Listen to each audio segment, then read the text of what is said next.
Hello, everyone. Welcome back to episode 43 of our Colorado Rockies rebuild here on Out of the Park Baseball 26.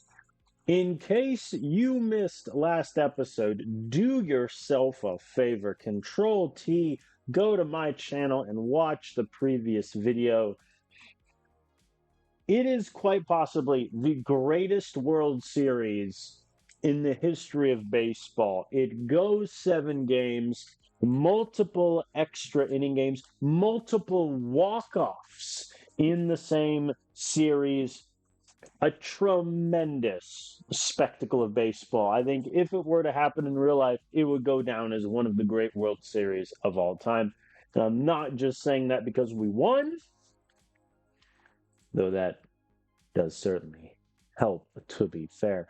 But if you missed it, please go check out the last 2 episodes. The first episode, we went through the wild card, beat the Reds in 3, swept the Los Angeles Dodgers in the NLDS, and then beat the Brewers in 7. That series also was wild. I think if you're a Milwaukee Brewers fan, you probably hate me. And then we beat the Boston Red Sox in 7 games to win our second ever World Series. And interestingly enough, our first World Series win in 2027 was against the Boston Red Sox. So I imagine Boston Red Sox fans are cursing me with the fury of 1,000 suns. But now we move on to a new chapter. But before that, let's just take a look at our champions. These are every player that received a ring because they played for our major league team, no matter how small. For example, if we scroll down here to the bottom, pitchers like Fidel Ulloa and Sandy Ozuna, Chase Dollander, they all appeared in less than 10 games for us. They still get a ring. Mason White gets a ring. Acuna gets a ring down here. And also players that objectively hurt us by getting negative WAR, like Kerry Carpenter and Stephen Kwan, receive rings as well.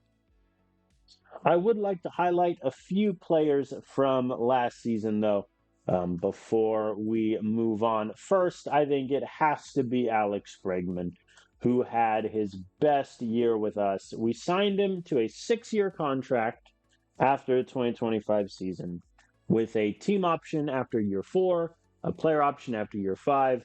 And I said this all throughout last season that we were taking the team option no matter what. We have done so, so Bregman is now a free agent. However, he was moderately healthy for the entirety of his time here, which is really good. 2027 was the only year he had a lot of injury issues. He had a partially torn labrum that knocked him out for 3 to 4 months. And then 2028, relatively unscathed, a couple back issues, but nothing more than a week. This season, pretty much the same thing. This year, he put together, 22 homers.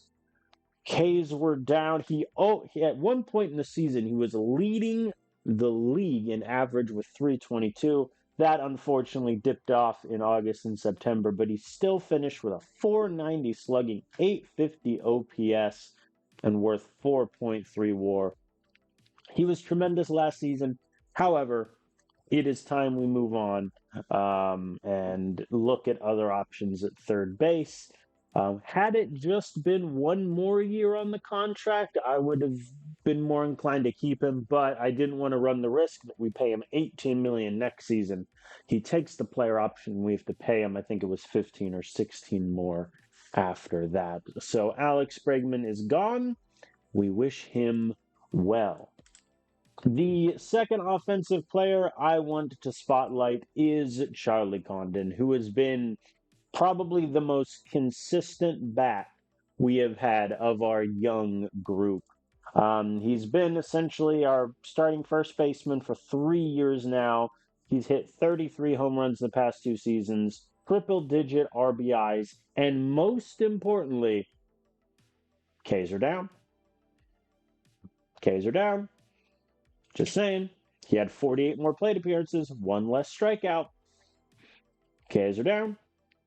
And to that end, we have signed Charlie Condon to a 5-year contract extension, which will wipe out the remaining 3 ARB years and the first 2 years he'd be eligible for free agency. So he's getting paid 3.2 million this year, then 7.5, 11, 16 million in his age 30 season, and then 24 in his age 31. I think this is a very good contract, both for him and for us. I don't have to worry about making the ARB numbers work. And even if he's starting to struggle, as he gets past the 30-year mark, we're still not paying him that much money. So really happy to have him locked down for the future. Third bat I want to talk about is Hao-Yu Lee, who is our best offensive player in terms of ratings. It's not particularly close anymore. And again, he had really strong back-to-back seasons. I don't think he's ever going to hit like a 553 slug and 928 OPS again. But this year, 473 slug, 823 OPS. For a second baseman, you take that and like it. He also did have a bit more issues with strikeouts this season, which is a little bit annoying, but that is what it is. He is still one of the best second basemen in baseball, and we have signed him to a 6-year contract extension, which will wipe out. I think he had 1 year of ARB remaining, and then we've given him 975, 13,750, and then $27 million in his age 29 season, and then 24,250 the rest of the way. I think this is a pretty good contract.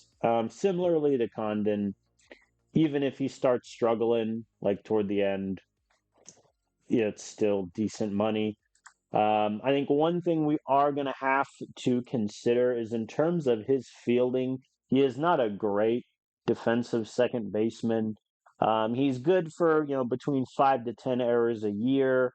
His zone rating is plummeted the last 2 seasons. He had a negative arm last season. And so that is something we're going to have to look at.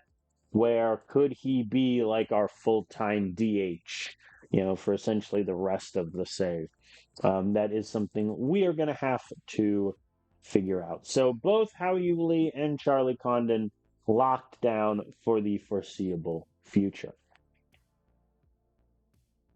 And then the last hitter that I want to mention is all the way down at the bottom, Yanquiel Fernandez, who, as I have discussed and as we unfortunately lived through, in 2027, in 2028, he only appeared in like a little over 30 games because he had back-to-back long-term injuries. Never really got any playing time.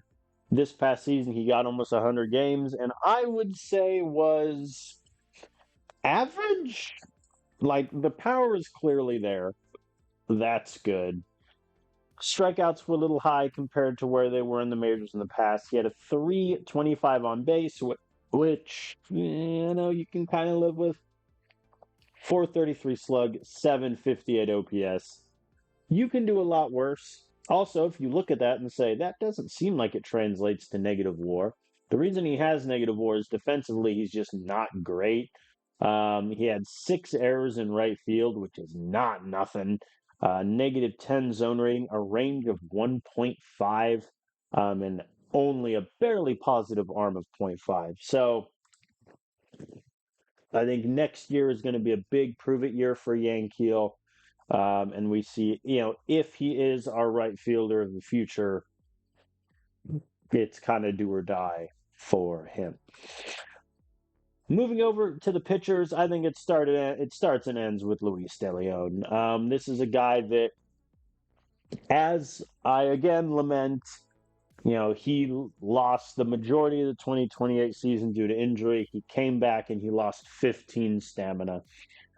He struggled going deep into outings this year. He is still a starting pitcher. Like, I am not moving him to long reliever. I can't really afford to. My starting pitching depth is not what it used to be. We'll talk about why here in a bit. But nonetheless, 32 starts this year. ERA a 3, WHIP a 1.2, Ks were up.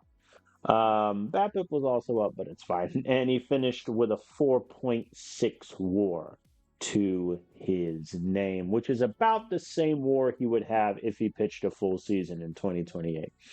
So Luis De Leon, obviously, we already signed him to a big contract extension a couple years ago. So he's making $4 million for the upcoming season, then 7, then 8, then a 9, and then 10. I imagine we're going to have him for 4 more years. He's going to take the player option and bounce.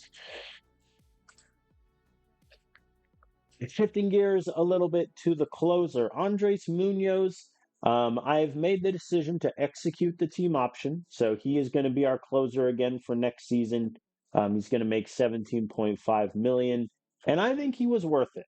2028 wasn't great for him by any stretch of the imagination, but this past year, 31 saves, he got more innings. Ks were up. Most importantly, home runs per nine went from 1.3 to zero point 0.2. Like, that is insane. So he's worth about 1.8 WAR. Unfortunately, his last outing in the World Series, he got popped for a home run, and it just wasn't great. But he still appeared 4 times in the World Series, which is kind of crazy.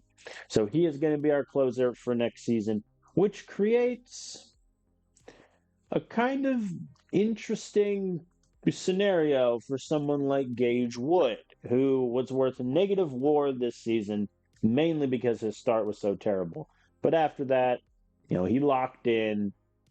He is tremendous. I mean, I don't think I'm going to have a better reliever in terms of stuff, maybe ever. Um, he's been really great. He's going to be a backup closer. He was clutch in the World Series. Gave 5 1/3 scoreless innings throughout the whole thing. He was tremendous. Did not allow a single run in the playoffs. He is our closer in waiting, obviously. Andres is going to close for a third year, and then Gage Wood will take it going forward.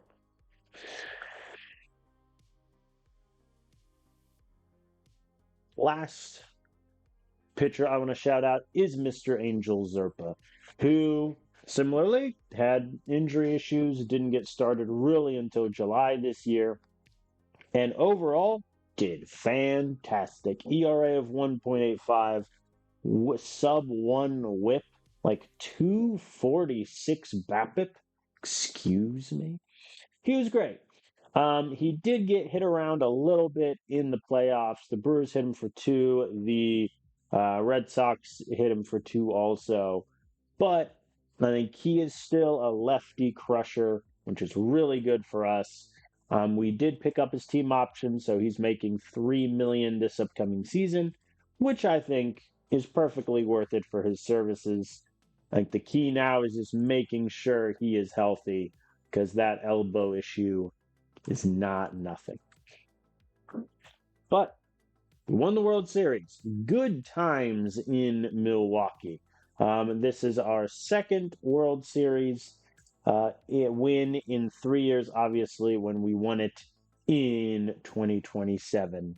So, once again, we've climbed the mountain.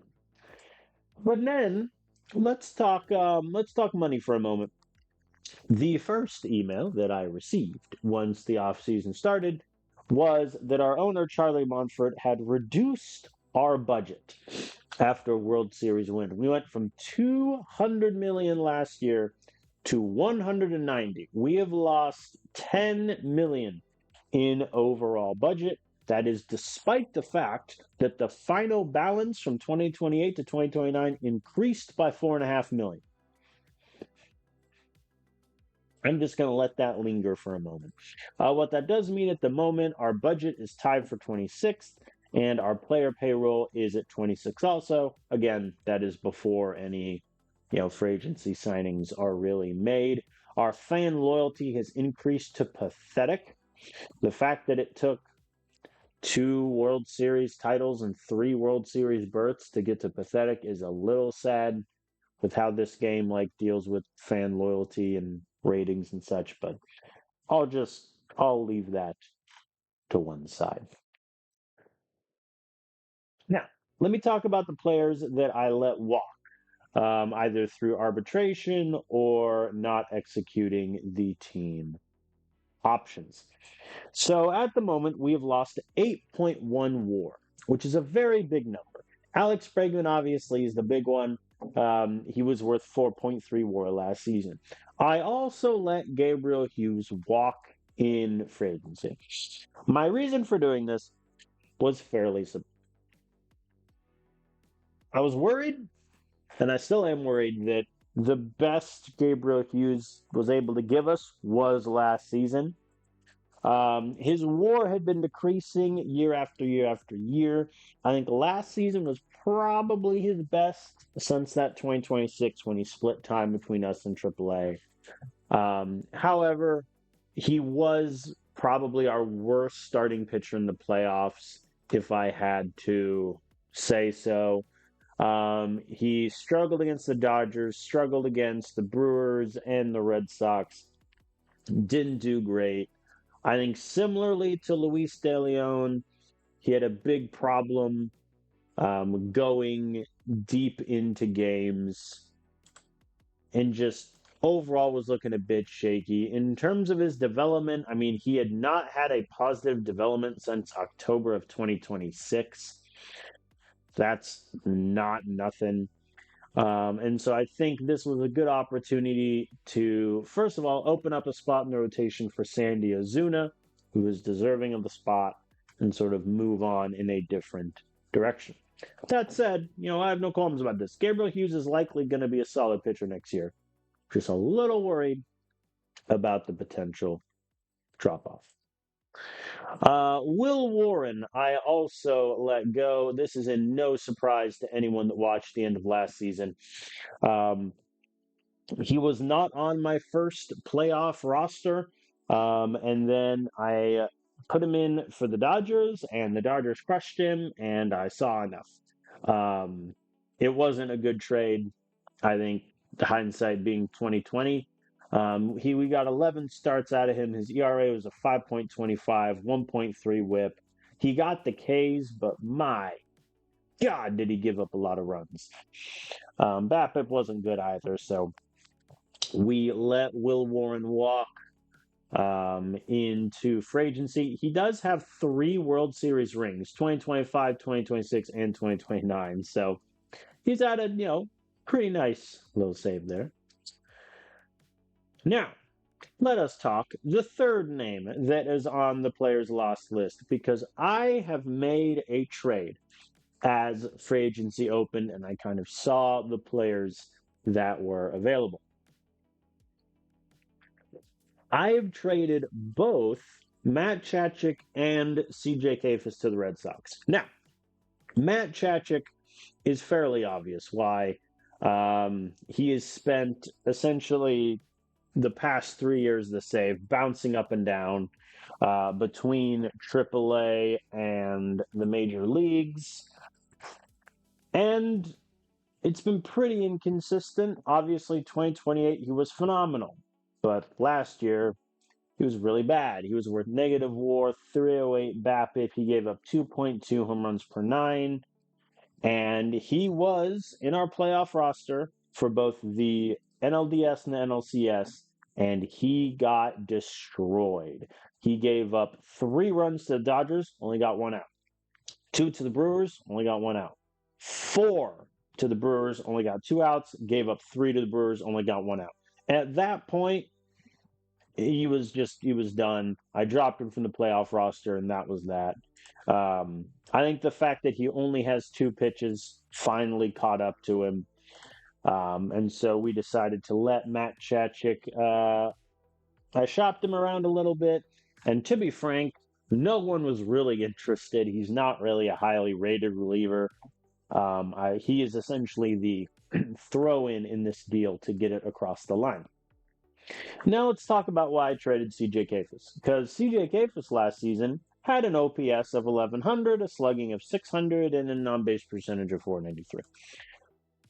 I traded CJ for two reasons. One, similarly to Matt, he has spent the last few seasons bouncing up and down between AAA and the majors, having okay success, but there's not really a spot for CJ on this roster unless he's our starting right fielder. And Yankiel Fernandez is objectively better. He's 2 years younger. Like, there is no justifiable reason to let CJ on our team. Even then, you want to talk about defensive issues that, Yankiel has. For us in right field, negative zone rating.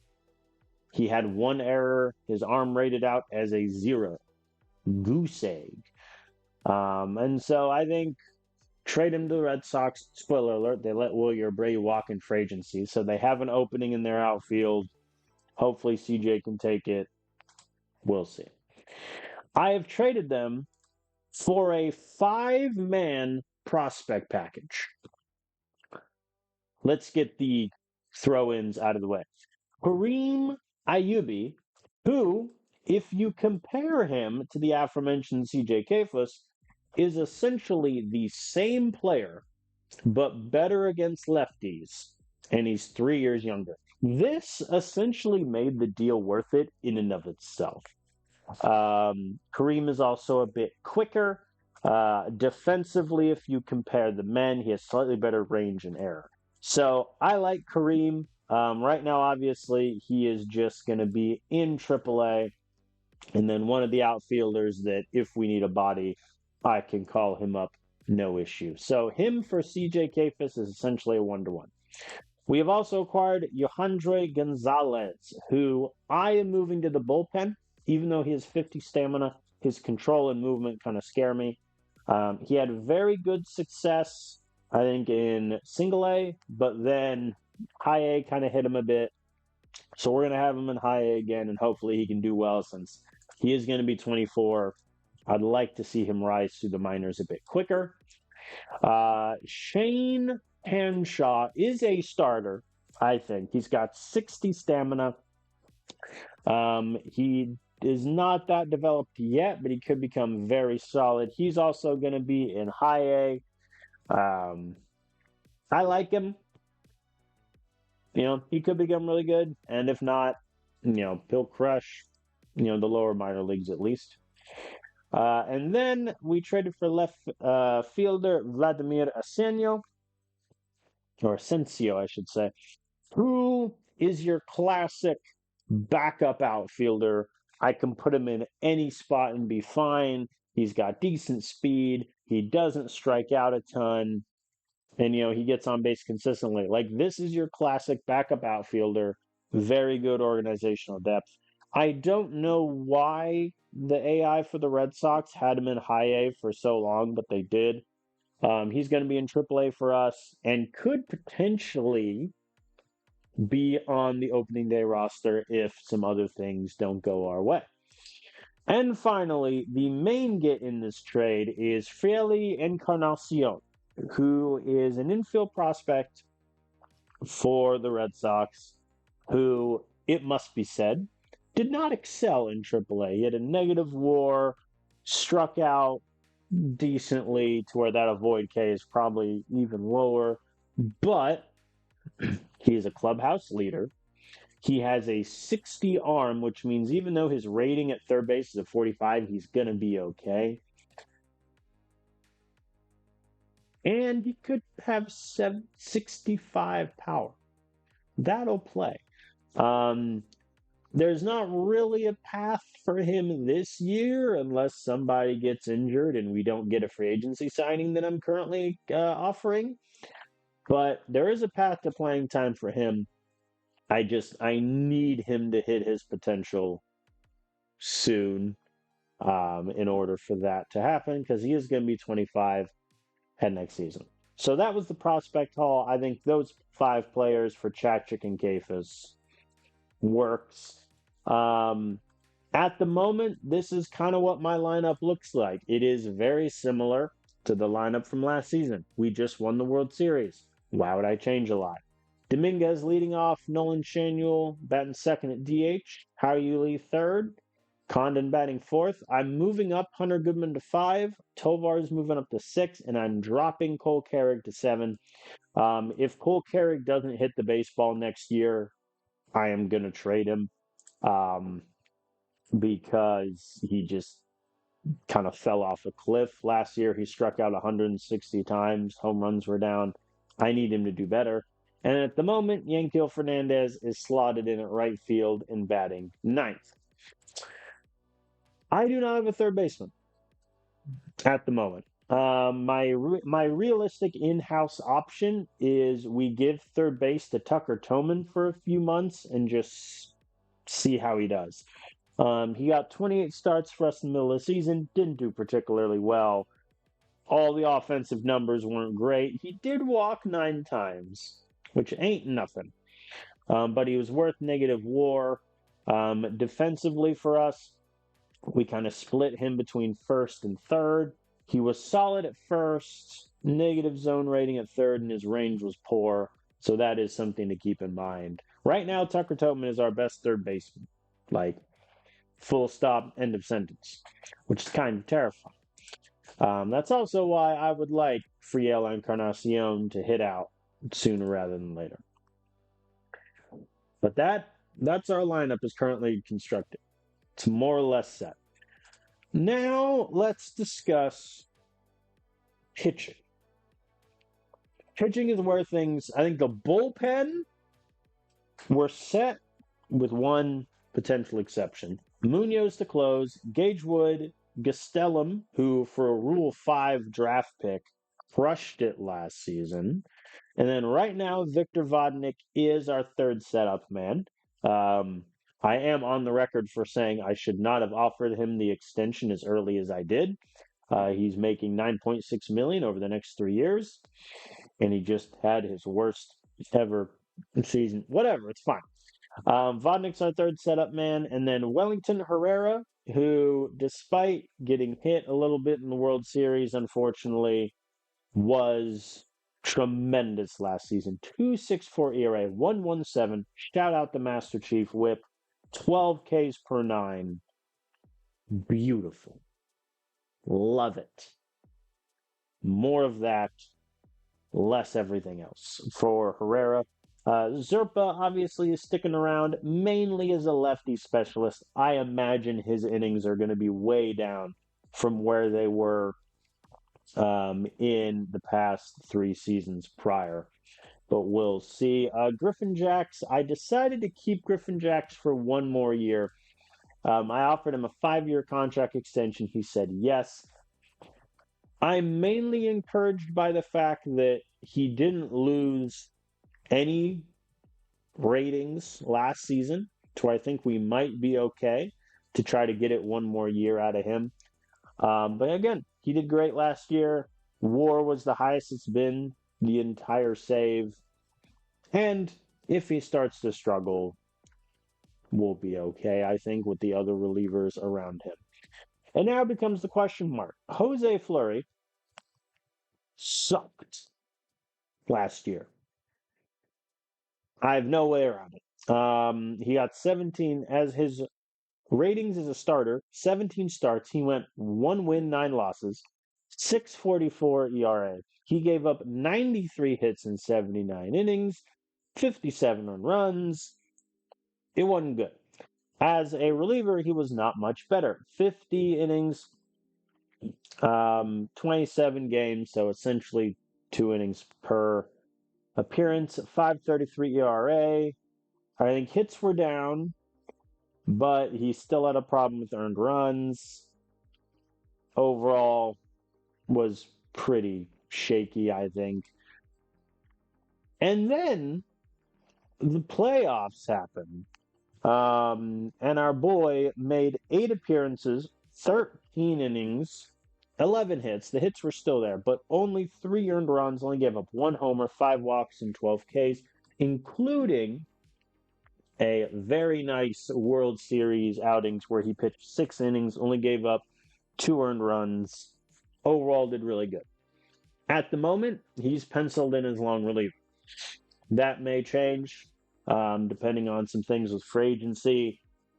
His stuff plays. His control, though, it's been pretty shaky. So I'm a little worried that, he might not be up for it, but we'll see.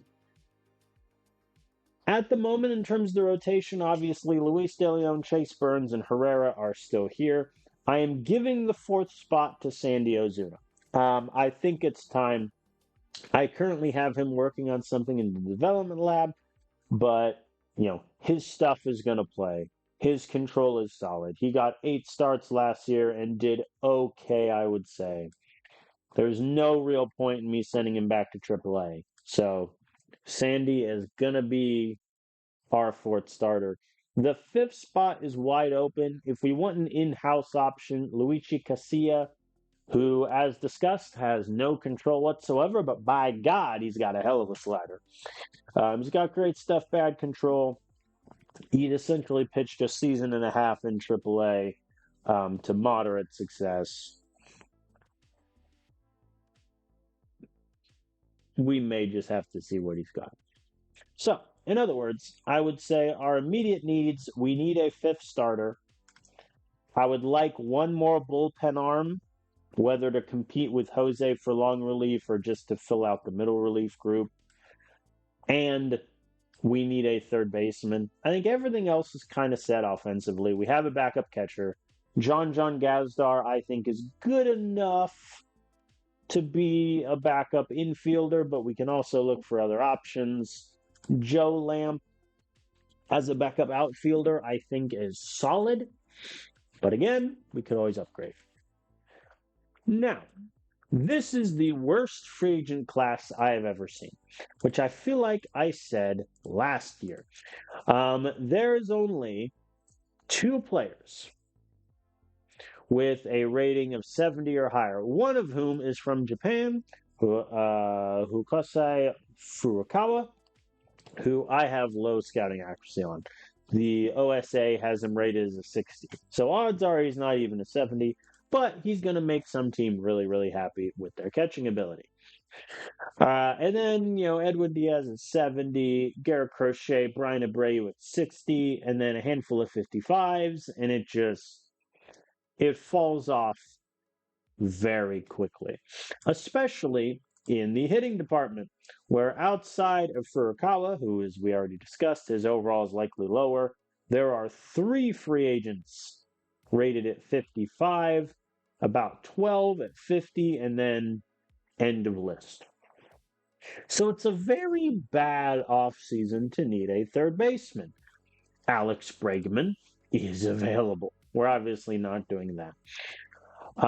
So I requested scouting reports on some of the upcoming free agents, got some of them back, and determined that I think for third base, our best option is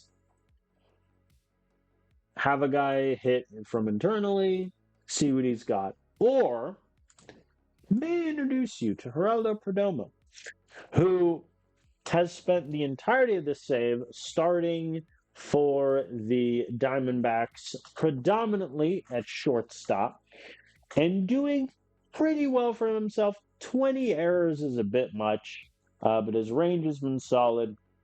His zone rating has kind of been up and down. He would play for me at third base.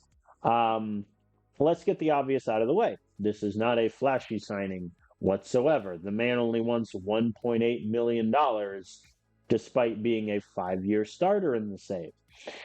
His offensive numbers, I think, are okay. I mean, the 65 is really what you're hoping for. However, he had almost 30 less walks than he did the year before. That's a bit terrifying.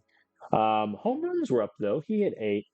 Ks were down also. And he's a solid speed threat. Good for 20 to 30 steals a year. Decent WAR player. I could do a lot worse. I think if you sign Perdomo to be a third baseman, I'm operating an assumption that he's going to be probably our worst bat.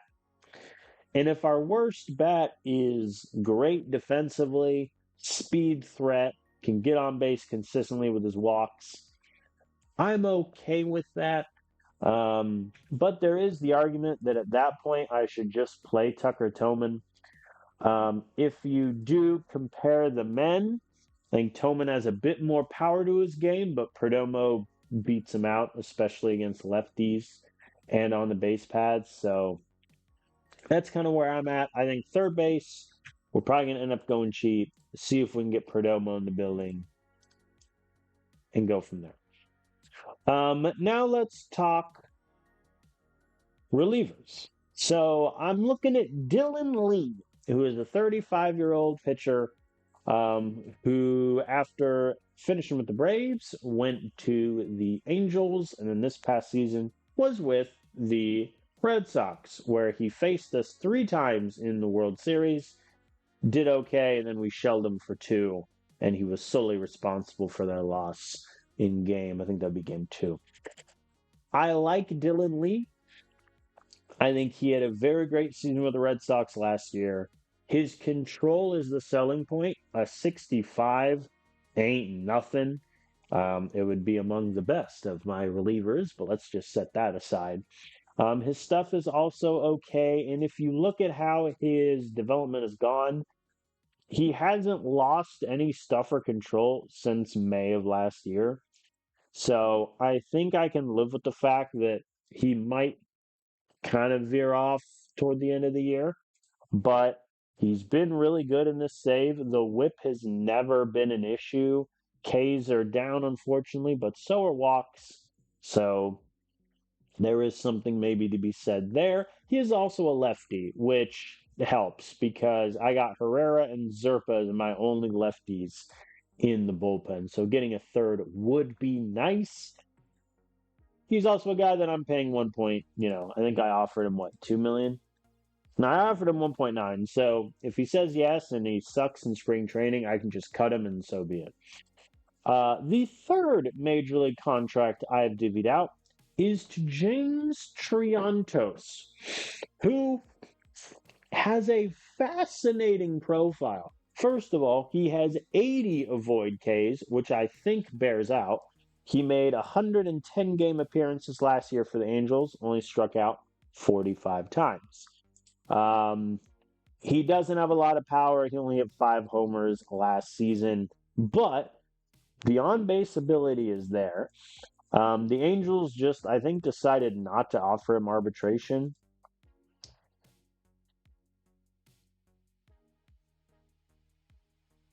Yeah, they claimed him off waivers and just didn't offer him anything. He's only 26 years old. He's solid outfield ratings.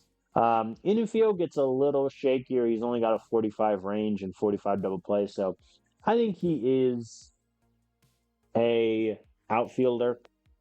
And if we do sign him, then him and Joe Lamp are kind of competing for the same role, in which James is objectively better, with exception of Joe having a little bit better eye and a little bit better speed and base running. So if we get James, I think he becomes our new sort of backup outfielder that we can really trust to get on base in key, pinch hitting situations. So those are our major league offers. Minor league deals that I've made. First of all, Bowden Francis, who famously pitched for us way back in 2026 and was not very good.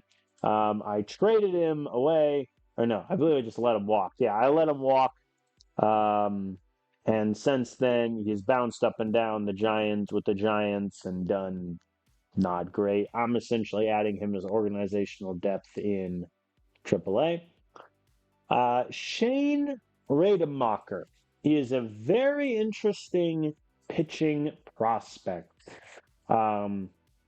He could genuinely be our 5th starter, and I wouldn't be okay with it, but I wouldn't hate it. His stuff will play. His control is solid.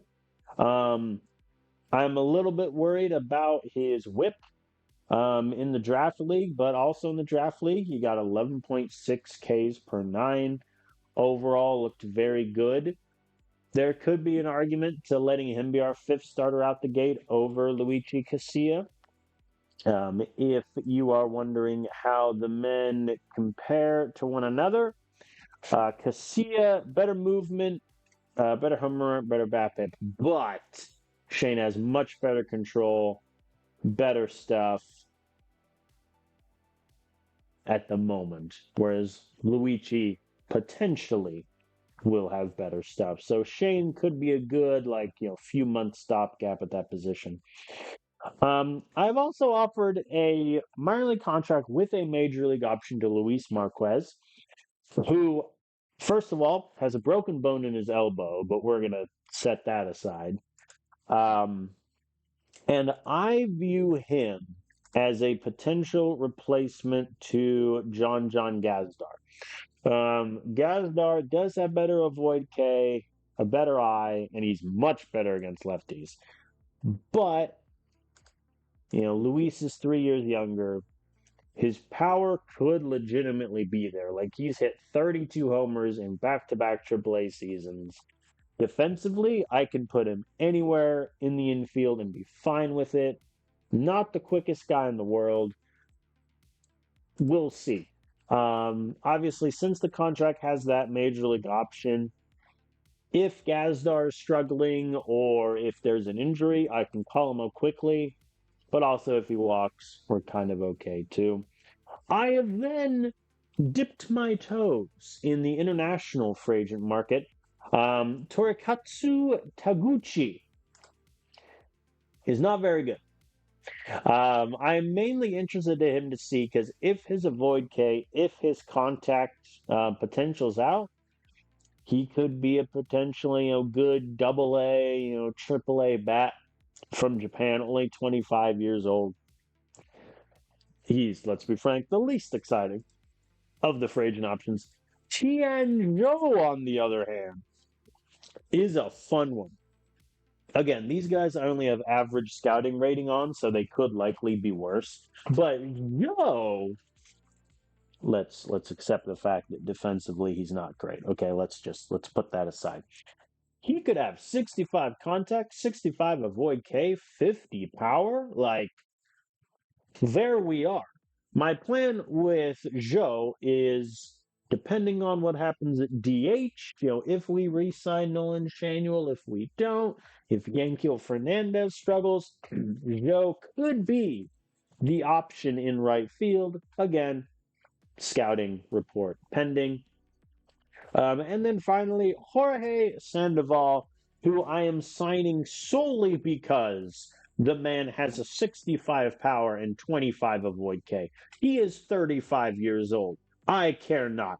I want to see how many homers this man can hit in AAA. And if multiple outfielders get injured and we're just break glass in case of emergency, I will call this man up and have him hit 10 home runs for me in like a month. That's my current free agent class. It is not very exciting.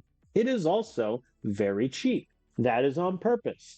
Because right now I have $26 million available for free agents. I already know I'm going to assign more money to our development and our scouting, which I remembered I wanted to do now. Yeah, development I had all the way up to 18 million. I'm going to increase that to 20. Draft budget obviously is more or less set, as is international free agency budget. Here's where I'm at with the development lab. 4 pitchers and 4 hitters. 4 pitchers, Sandy Ozuna. I have working on his secondary pitch development for obvious reasons. His splitter and cutter are not as good as his other 3 pitches. So if we can get those or his changeup a little better, we'll be in business. Casilla, improve his control. It's a 35. Luis De Leon, improve his control. It's a 45. And then finally, Chase Burns to work on his control. I think his walk numbers, I think, are never going to be great. He did have a down season last year, so I'm looking to get him over the hump a little bit with that. And then 4 hitters, Charlie Condon, plate discipline. Not just, I mean, his walks were up, which is really good. K's were down. Now I'm just looking to see if we can keep that momentum going and try to get rid of this bad strikeout issue once and for all. Cole Carrig, plate discipline, copy and paste what I said for Charlie. Cole struck out 160 times last year, and his on base percentage and slugging were both worse. Something needs to change there. Mason White. So Mason White's in this very awkward situation where he's not that good of a hitter, but he's good enough to justify a spot on the roster. He didn't play much last season due to some injuries and just I had too many infielders in AAA. He had negative WAR in both, so I think it's worth it to try to get his plate discipline up to help him there. And then plate discipline also for Tovar. He struck out 157 times 3 of the past 4 seasons. His walks compared to the last year was way down. I need to turn that around. At the moment, though, it looks like Casilla and DeLeon are struggling. Burns, Condon, White, and Tovar are frustrated, but Carrig and Sandy Ozuna are on track. So we'll see how that shakes out. All right, I am going to advance to first get all the scouting reports back. A lot of these are for the international amateur free agents, just so I can, take a look at some of the guys to see how good they might be. Trade proposal. Okay. All right. I'm just checking to see. I thought I moved. Oh, that's right. I didn't move them because I couldn't. Lol. All right, trade proposal. The Dodgers would like Griffin Jacks in exchange for D'Angelo Tejada, who is not very good. I clicked on pitching stats like a genius. I mean, defensively, it looks like he is as advertised at short. I mean, I don't really like him. He doesn't have a lot of power. The avoid K, it looks like, is real, but not that excited. What's the other guy? Bill Meza. I mean, he's just bad. Like, he's bad. The man has a 207 whip in rookie ball. What are we doing here? No, get out. Go away. What an actual insult. For Griffin Jacks also, please. You insult me.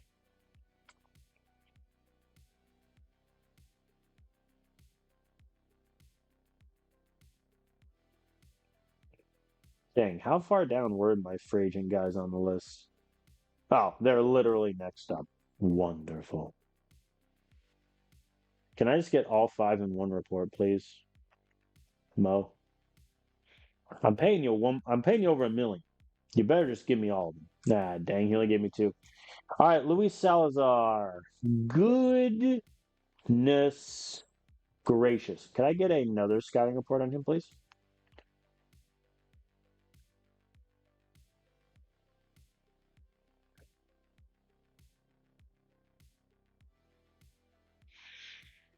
Killing me.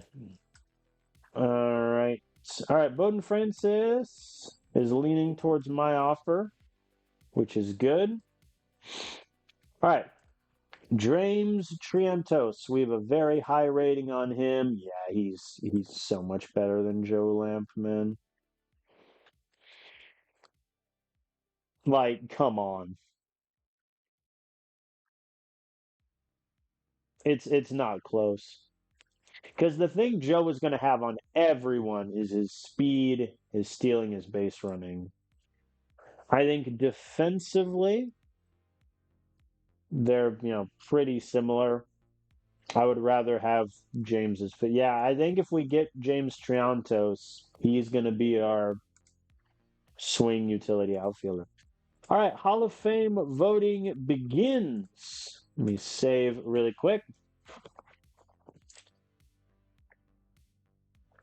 First things first, I'm doing a Colorado Rockies save, so Charlie Blackmon on the list.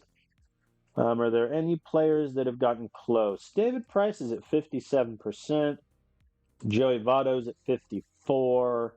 Same with Adam Wainwright. Wow, this is a small Hall of Fame class. Okay. Who are the new guys? Matt Carpenter, Johnny Cueto, Daniel Hudson, Dallas Keuchel, Lance Lynn, David Robertson, end of list. This is I feel like only, like, who makes it in this Hall of Fame class? I don't know. Okay. Um, I mean, I'm gonna do 10 players just because there's no reason not to, but like, what a sad list. I think Kurtz Granderson on my ballot, one of my favorite Tigers. Put him in. Um, there was a moment where Dallas Keuchel was unhittable. I'll give him some points for that. Evan Longoria, I'll put on my list. Dustin Pedroia, why not? Buster Posey also. That gives me one spot left.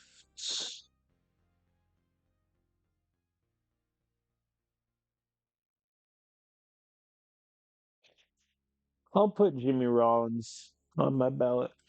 I feel like of those 10, only two have a chance of even making it. But you never know.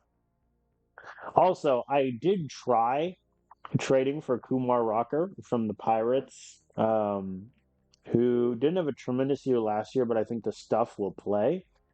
And they literally want either my top three prospects or the best hitters on my team.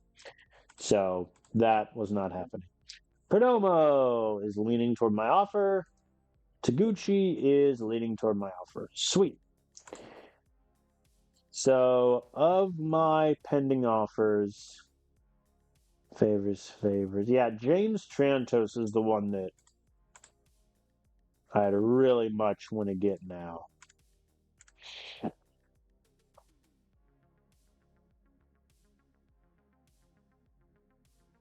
Oh yeah, how much money did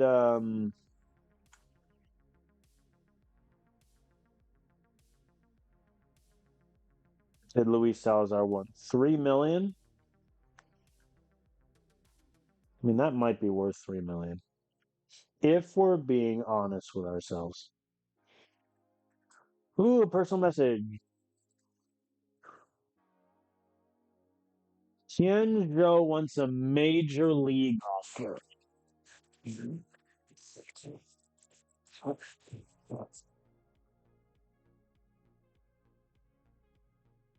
Or a minor league option with, or excuse me, a minor league deal with a major league option.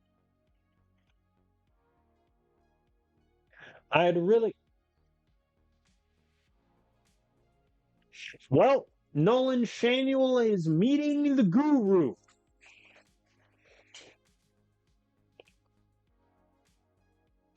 For those who do not know, when a player visits the guru in Out of the Park Baseball, um, it is a sign that they are likely to retire very soon.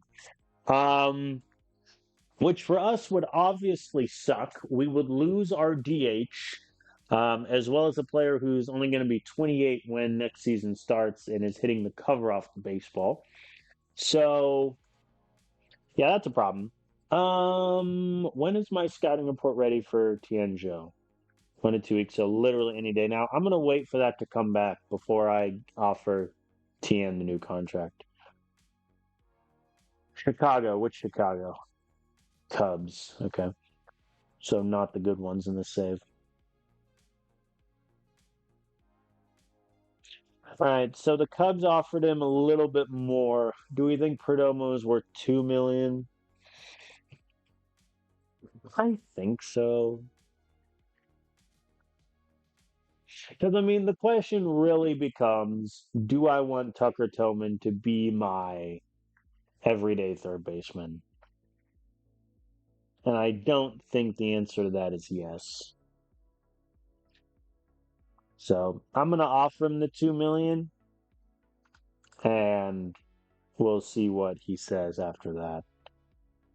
I hope Nolan Chanuel doesn't retire in this offseason. All right, Tianzhou. I mean, he's good. I'll get a second scouting report just to give me a bit more knowledge. But I mean, he's 24 years old. If I compare him to Yankiel, that's Joe Lamp, not the guy I wanted to click on.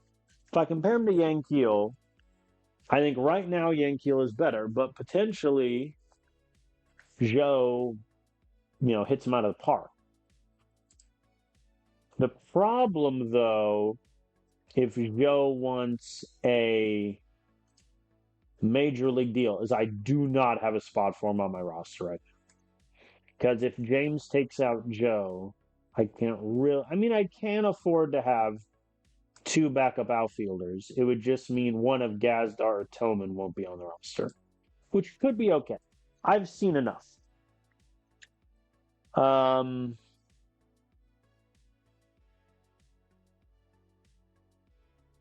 I'm a little worried he'll say no to this also.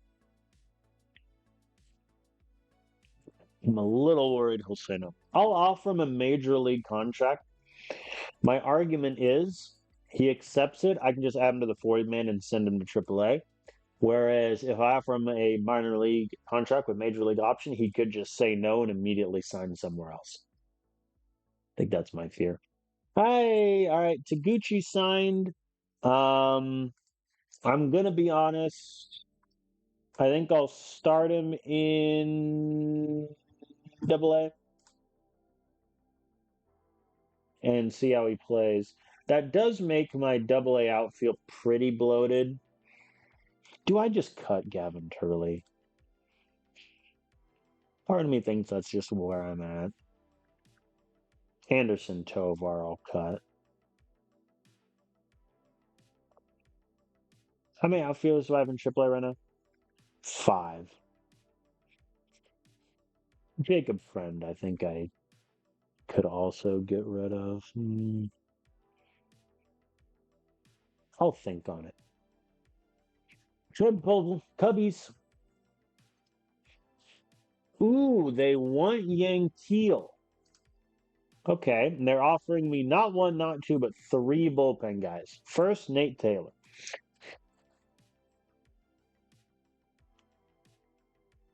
Why is his potential rating that low? It's 40. I feel like it'd be better. Maybe the movement is going to be worse. I mean, Nate Taylor ain't bad, but he's 24 years old. If I were to put him in high A, he'd probably do okay. I don't hate it. Who else offered me? Gerardo Lopez, no. Scott Mao, also no. I'll tell you what.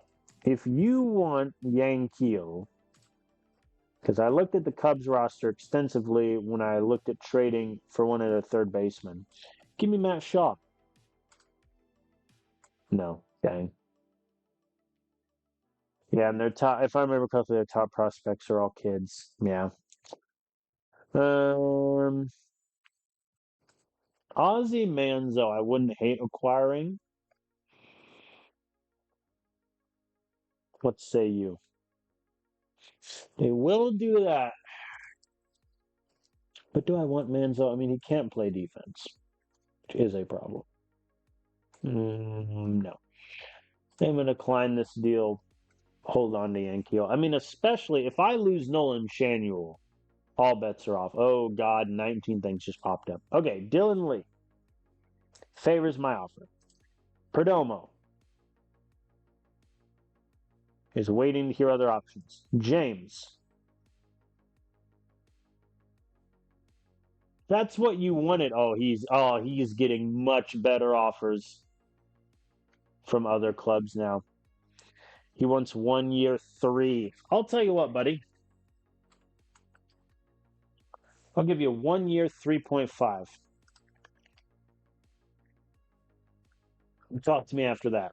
Shane Rademacher favors me. Luis Marquez favors me. Tian Zhao. Good.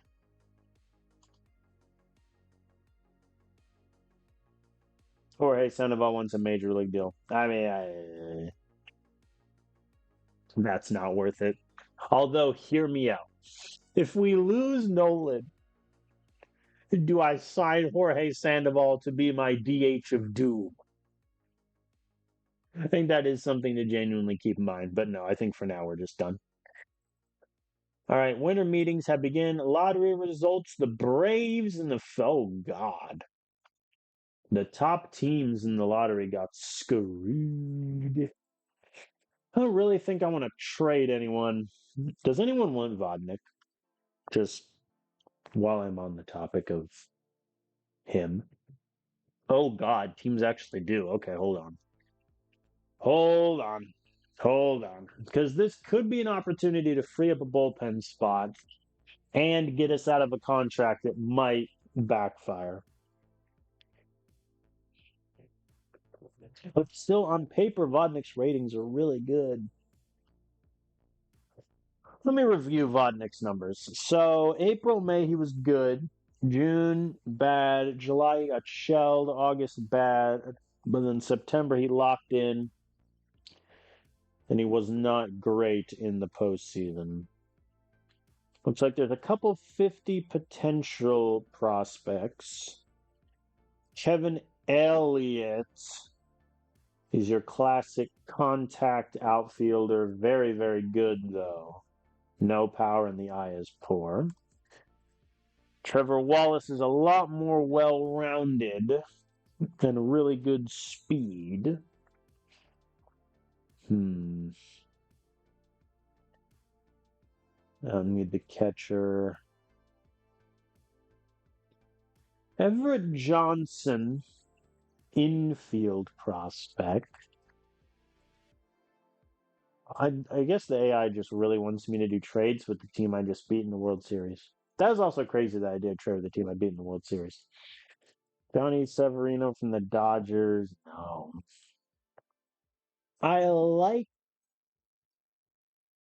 Trevor Wallace and Elliott, but I don't know if I like them enough to give up on Vodnik. But he hasn't been great now for 2 seasons.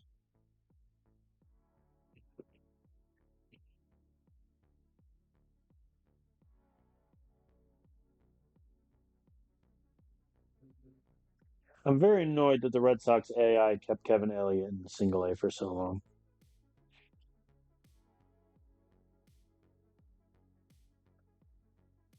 I think, yeah, I'll do the deal.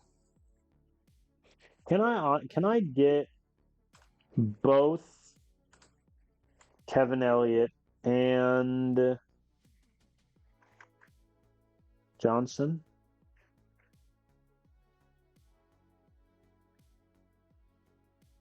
I get them both. I can. That might be worth it. You know what? Give me those two and then throw in this 16-year-old starting pitcher. Ah, damn. I got too ambitious. Throw in this 17-year-old left fielder. I'm doing the deal, I think. All right, so we trade Victor Vodnik to the Red Sox. I think I like Vodnik, but he hasn't been great the last 2 seasons. Very inconsistent last year, especially. And, he has a nice little contract that'll stay with the Red Sox for a bit. In exchange, we get Everett Johnson, who I am going to move to the infield. And he is going to be in Double A. I think he'll be a very solid minor leaguer, but I doubt he ever makes it to the pros. I think the big get here is Kevin Elliott, who has a cannon of an arm. He's still developing his contact and his avoid Ks. The AI wants him in AAA.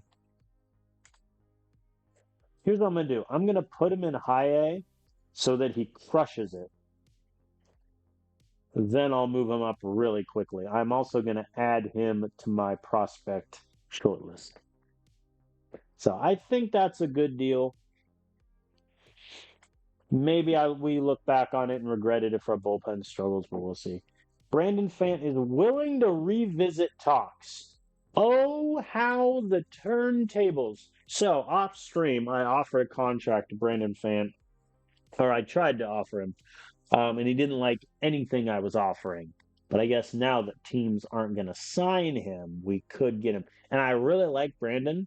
Last year with the Phillies, 256 ERA, whip a 1.07, worth 4.5 WAR, really good. He'd do the 2-year deal now. Hmm. I mean, I honestly wouldn't even hate it if we got him like for 1 year.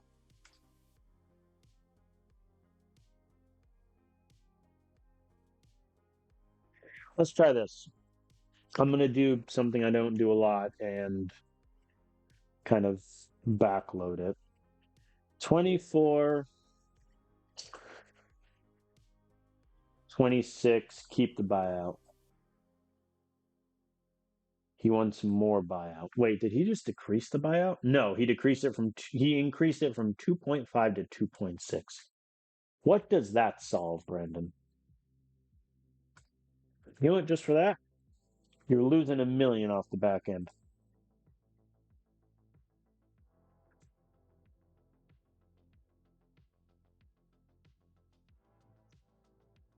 All right. We'll see what he says to that. Okay, Brandon likes it. Yep. Jorge Sandoval has signed the Kuum Heroes. Our DH of Doom plan is off the table. There is a world where that could have been really fun, but I think we'll let that happen elsewhere. Trade proposal. Okay, no. Why would I trade Griffin Jacks and keep 75%? Murata, to be fair, does look solid, but no. Manny Duarte, no. No, this is actually insulting. Like, why would I trade Griffin Jacks if I just gave up Vodnik? Please. Oh my God. Do I have him accidentally set to like trade block? No, he's not on the trade block. Why are people trying to trade for him? And this is what you offer me? I'm almost tempted to make him untouchable just to see what the AI does.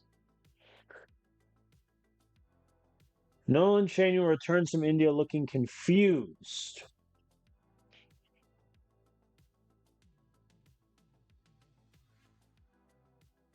Well, Nolan Shanuel might retire before spring training. Brandon Fant is leaning toward an offer from Boston. I'm going to be honest, Brandon.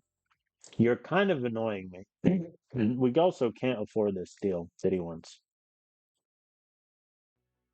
Like, we're down by 2 million.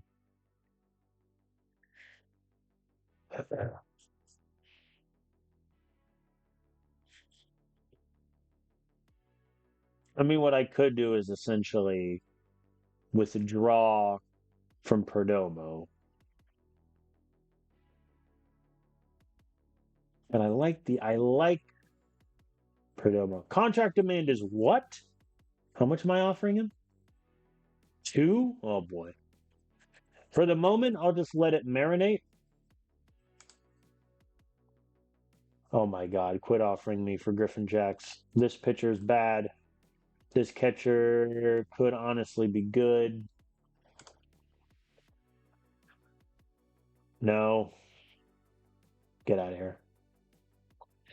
Okay, Rule 5 draft is here. How many open spaces on the 40 man? Oh, plenty. All right, Albuquerque and Hartford. Let's make sure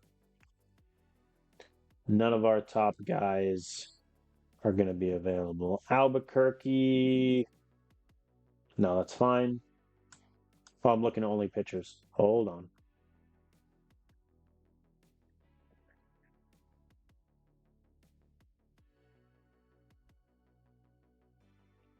I could keep Kareem on the 40 man.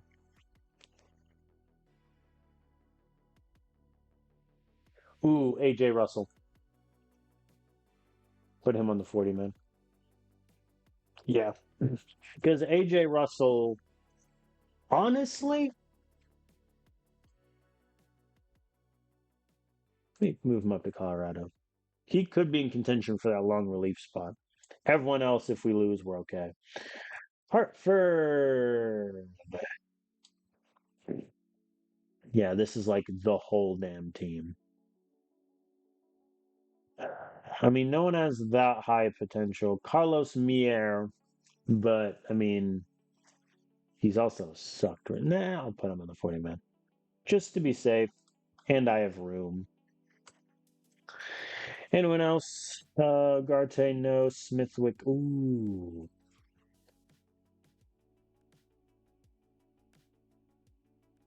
Having both Smithwick and Duarte on there does seem a bit worrisome. Also, remember when CJ Sampson was going to be like the greatest prospect ever? And now I think in reality he's just a hitter. But that's kind of where we're at. I will add CJ Sampson to the 40 man. Just in case the AI doesn't get cute with a Rule 5 guy. Okay.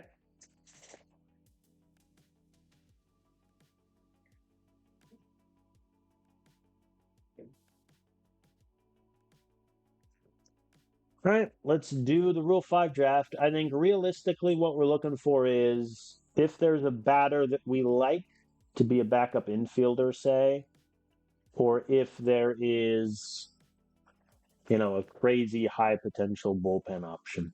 I think that's realistically the only thing we're looking for here. Andrew Painter. Oh, pitchers are flying. It's still going. Meanwhile, in real life, like 6 players are taking the Rule 5 draft ever. Nothing for a few teams.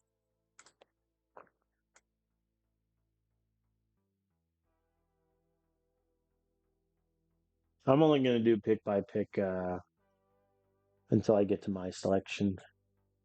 Tigers take no one. That tracks. Okay. So let's do this the most simple way I can. Who has the best potential?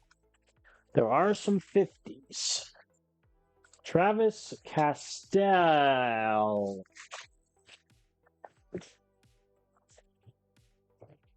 I mean, why was his WAR negative last year? Oh, that's why. They played him at second base, and he's a horrendous second baseman. That also isn't nothing. If he's bad at second, I mean, he's not going to be great at third or short. He doesn't have the arm third. So he is a first baseman. However, if we lose Nolan Shane, will I also need a DH? I mean, I like Travis. His avoid K is real. And maybe it's not. He struck out 92 times in AAA. 15 homers. Contact is kind of there. I'll come back to it. Other 50s, Brian Odom, 25 years old. Why does the AI do this? Why does the AI play a guy like this only in single A? Why was he in rookie ball? Like, these are his ratings in single A right now. He's a god. I mean, to be fair, he's not bad, but is he ready for the majors? Like, I don't know. His control ain't that good. He walked 5 guys per 9 in single A. What's he going to do in the majors? His stuff is probably real. It could be. It could be something. Alex Portillo. Okay, let's now just look at batters and batting potential, please. Yeah, Castell. Hey, Adel Amador. Oh, the Mariners didn't call him up either. This poor guy has never been called up since I called him up in the first year of the save in 2025. That is kind of sad.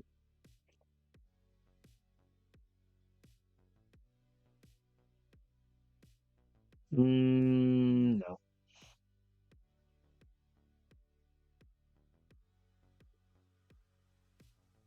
Yeah, it's not a great list. Robert Arias ain't bad, but I have better options. Victor Arias, copy and paste. I think Travis Castell, how does he compare? Because he sucks defensively, which isn't nothing.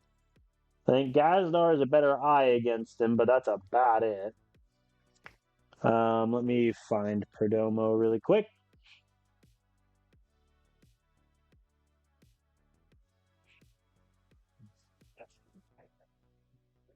I mean,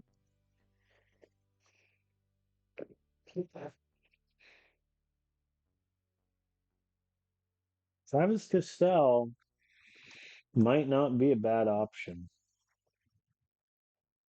I think I'm going to take him. He's also the first round pick in 2026, so it would be really funny for the Mets if I steal their first round pick from that year. I'm going to take Castell. I'm going to draft him. And then I think that'll be it. So, Sam Girth has been taken. He was a starter for us in AAA a little bit. He is also very injury prone with a couple with like 5 back injuries. Interesting. They get Girth. Okay. All right. Not the worst loss. All right. So we get Travis Castell. So much of this is tied up on whether Nolan Shaney retires after seeing the Guru. Like, so much of this. I think now the question is, do I even want Perdomo? But also, his demand now says 7.75, so he may not. He may even come back to us and say, "Hey, I want more money." So, Heston Kierstad is on the trade block. You know what? Just for the laughs, Padres, what would you want? Yeah, our top prospects are our top hitters. Like, that's not the trade block. Saying you only want the best players from a team's organization is not putting a guy in the trade block, I have to say. Whoa. Well, everyone is on track or frustrated. I'm not pulling the plug. I think at this point, these guys need it. The guys who are on track are Ozuna and Chase Burns, for the record. Like, tough. Personal message.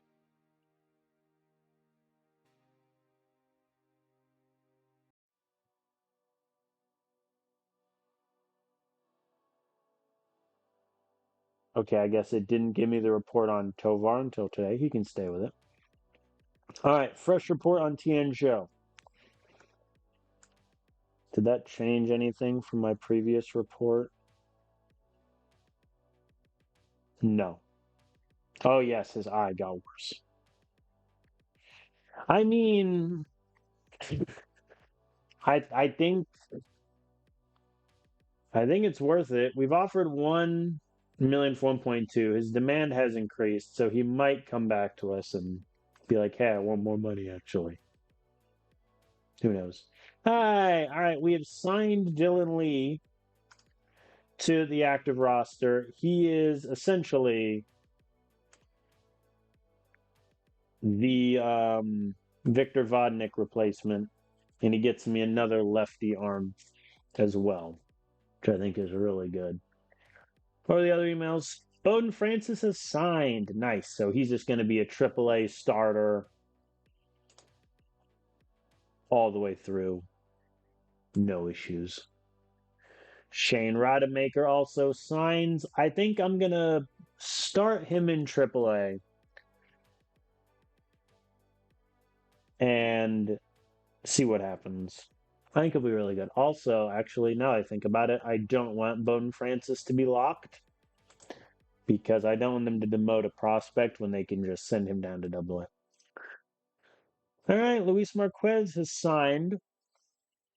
He is going to be in AAA, rocking and rolling. How's my infield look for AAA now? Pretty good. Yeah, now it looks very solid. All right, so where does that bring me to in terms of pending offers? So Tian Zhao, James Trentos, and Perdomo all favor my offers. Brandon Fant wants more money, which at the moment I'm not going to give him. Trentos.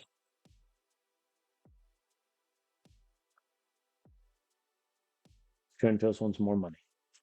James, I am about to overpay for you. In fact, James, 2 year deal, 4.5 this year, 3,750 the year after that. There you go. You want to make your family happy? Put pen to paper on that, sir. If he still comes back and wants more money, I'm going to cry. But that's just kind of where we're looking right now. All right, new month as the calendar ticks. New year. We're into Jan. Nothing. Nothing happens in Jan. I would advance the week, but I don't want to get grabbed in case a player signs. No one wants to come here. Ooh. Hey, we got Perdomo. Okay. So we got Perdomo for 2 million when he wanted like 7.5 or whatever it was. I think at the moment, and it is a light pencil, Perdomo is our starting third baseman. However, we've been paying him so little money that if he struggles in spring training in either Encarnacion or Tobin Crush, I may just cut him.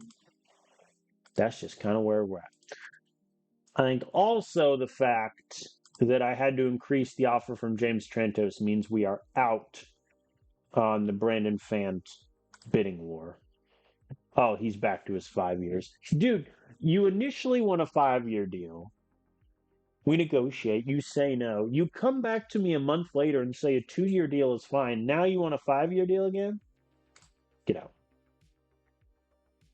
Get out, sir. Also, Tian Zhou, I need you to sign already. He's never going to sign. That's just where I'm at. His line about us being on the same page on opening day actually meant he's going to wait until opening day to sign, really. Never mind. Tian Zhou signed. Boom. Get in the building. Get in the building. Yeah, I mean, at the moment, he's on the roster. And if Nolan Shanuel, who has visited the guru, retires, Joe may be our DH. That's just kind of where I'm at. I'm also going to move Joe to right field. Is he now our highest rated right fielder? Nope, it's still Yankees. Interesting. Players are disappointed to see Nick Gonzalez leave. No, you're not. No, you're not. Where did he sign? Phillies to a 2 year, $18 million contract. Phillies, did you not see how he played for both me and the Padres last year? The man was awful. Did you not see?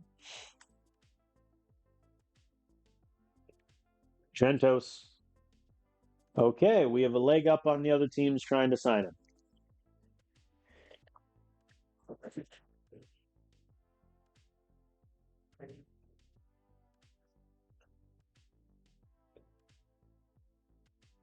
Financial update, I don't care. Hey, Trentos has signed.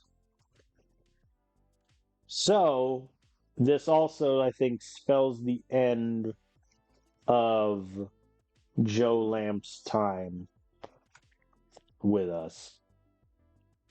I think we're gonna need to find a trade partner for Joe Lamp, I think. Because Trientos is just objectively an upgrade over him at this point. So I think we're gonna move off of Joe Lamp. Obviously, I'm not gonna do anything until spring training and whatnot. But that's kind of where we're at. Okay, so we have signed all the free agents I want. We also have 35 million in finances remaining. And currently, we have no fifth starter. So, let us look again at all the starters that are available. Obviously, Brandon Fant no longer wants to speak to me because he insulted me. So now we can look for alternative options if we want. I also could just genuinely go down to Shane Rademacher and be like, hey, you want to be a big league starter? And see how that plays. All right, let me look at what a depressing free agent list this is, may I just say. Yeah, I think Brandon Fant would have been the one, but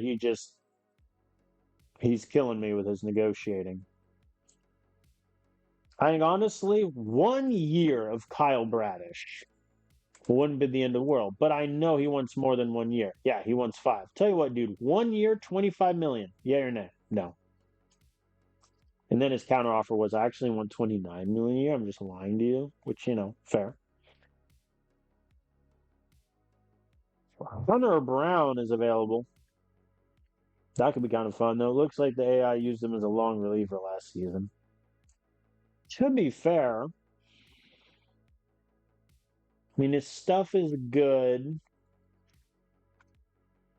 Let's just take a moment. How does he compare to Shane? Better movement, better against lefties. I like him more than Shane. How does he compare with Casilla? Casilla's got to be. I think at this point, Casilla's our fifth starter. I think that's just kind of where I'm at. Like at this point, his control is horrendous. We all know this, but it's time.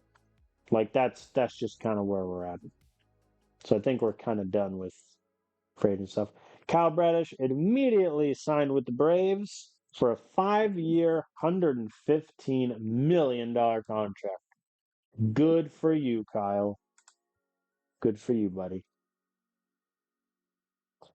All right, Hall of Fame voting results. No single player makes it into the Hall. Nothing. Adam Wainwright, David Price get closest with 69%. Votto gets 65. Charlie Blackmon in his first year got 29. That's not too shabby. Gardner, Cueto, Carpenter, Lance Lynn, Daniel Hudson dropped. It's kind of rough. Fan interest almost crashed. Okay, let me be clear about something. The fan interest, please. How much money did Bregman get? 2-year, 25 million. He goes back to the Astros. That's good. That's a good end to the career for Bregman. He goes to the Red Sox for a year. He goes to the Rockies for 4 years, gets 2 World Series rings, Gold Glove awards going in. That's good. That's good. Good on him. Job offers for all of the World Cup. I almost accepted one by accident. It's like, sure, I'll manage Puerto Rico. And when's spring training? The 12th. All right. We will sim forward to spring training. Absolutely nothing popped up in the past week. I'm just dreading Nolan Shanuel retirement message. That's really just where I'm at. Clase goes to LA. Austin Wells goes to LA. Brandon Fant re-signs with Arizona. All of that, and you go back to them. How much? Okay, yeah, sure. Yeah, we were never in that market. He signed for 10 million a year more.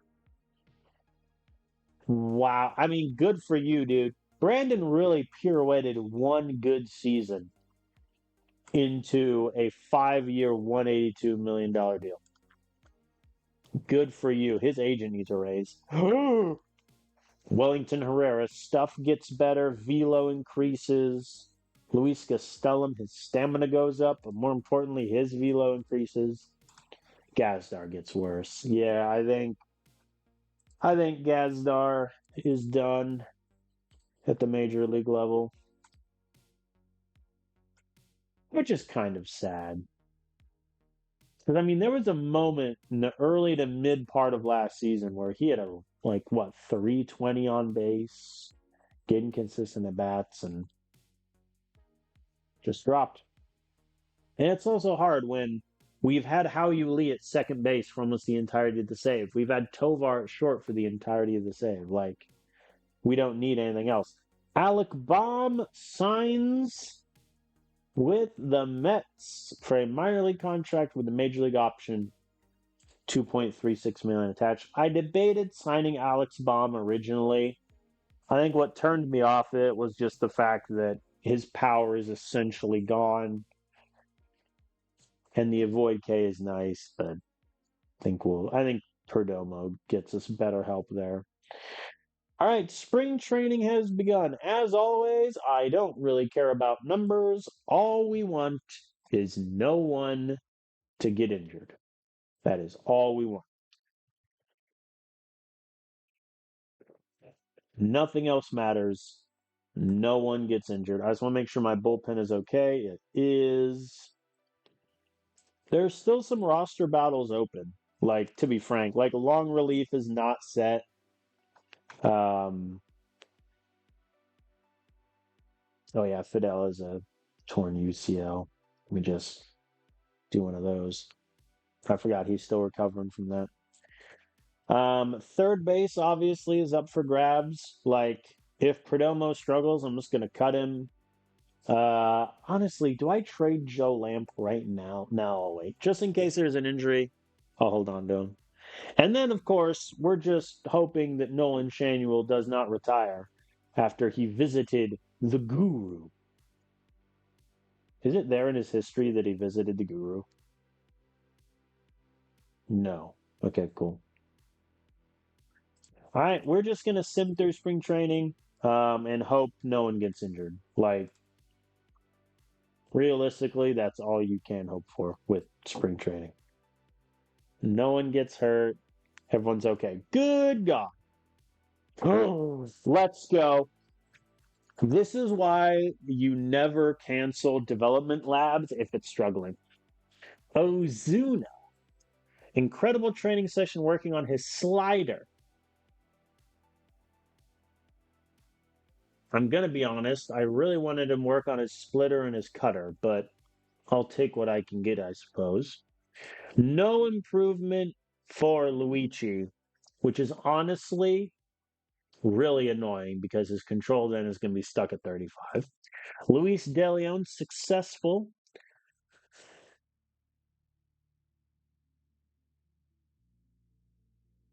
Good change in his control, improved command, utilized pitch location more effectively. Okay, that's good for Luis. Chase Burns, very good. Refinement in his command and control. Charlie Condon, no improvement in plate discipline, which is honestly okay. I mean, he did better with plate discipline last season, so he may just play into that potential. Cole Carrig, successful, more comfortable at the plate, more refined approach, which is really good because his starting spot is also kind of up for grabs.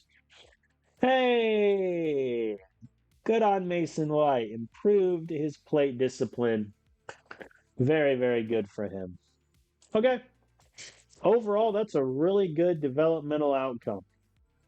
3 successful, 2 outstanding, 2 no improvement. I think you take that and like it.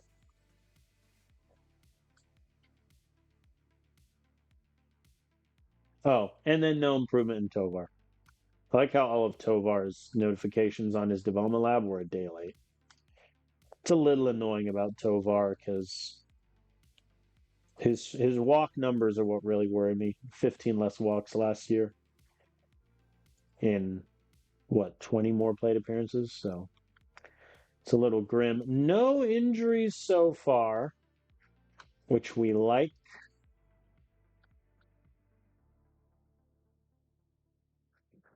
Yep, still going strong. No injuries. Hey, that's the goal. Like nothing else matters through spring training. I just don't want any injuries.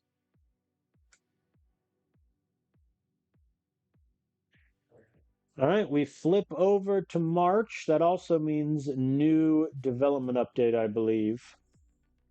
Yep. Oh no. I mean, my eyes went immediately to Fidel. I mean, he could be done like after this UCL tear. Zerpa's velocity goes up, which is good. Samson, his stuff and his control both drop. That's a problem. Nolan Shaniel gets quicker, but his overall and its potential drop. That's annoying. Luis De Leon loses velo. I'm scared. Sandy Ozuna's stuff goes up. Ooh, Alex Booth, power and eye improvements. Alan Ford gets a great boost also. He's a guy that's knocking on the door of the majors. That's very good. Okay. Overall, kind of a mixed bag. I think CJ Sampson getting worse and then Nolan Shanuel losing rating is annoying. But we're almost out of the weeds of spring training. I'll just sim the week. Hopefully, no one gets hurt.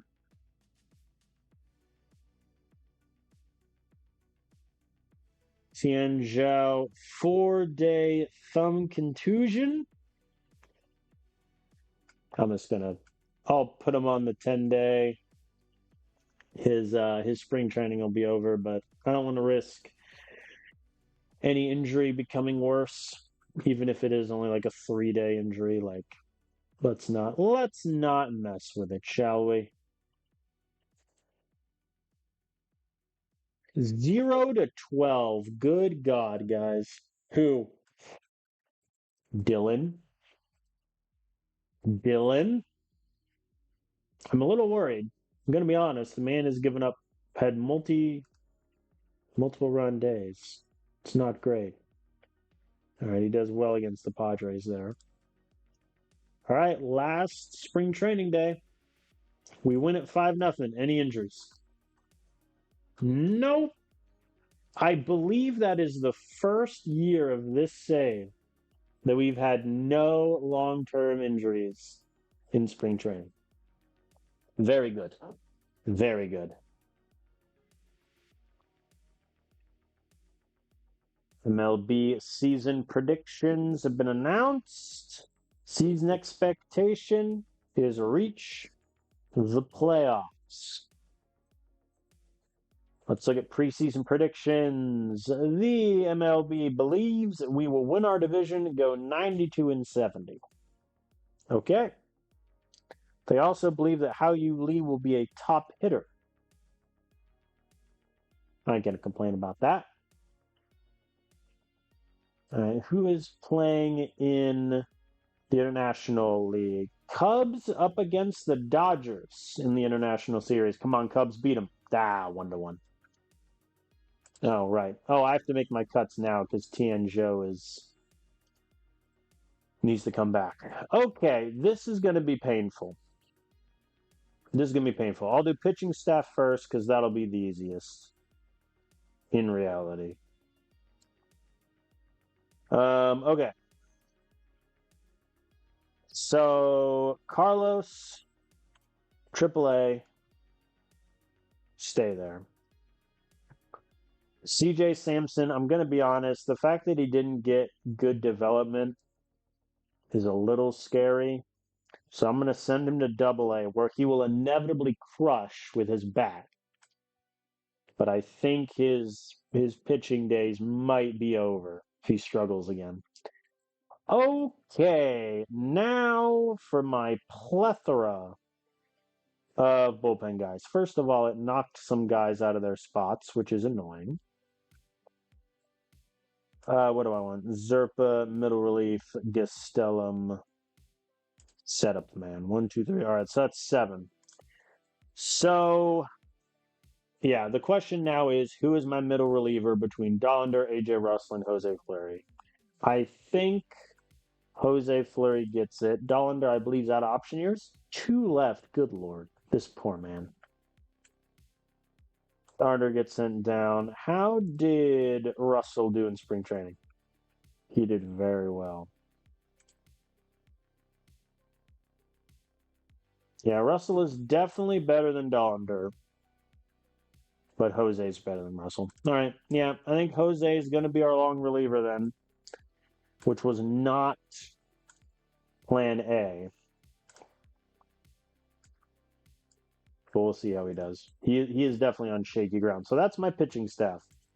So starting rotation: Luis De Leon, Burns, Herrera, Ozuna, Luigi Casilla wins the fifth starting job. His 35 control notwithstanding. Munoz to close, Gastelum, Lee, Gagewood setup men.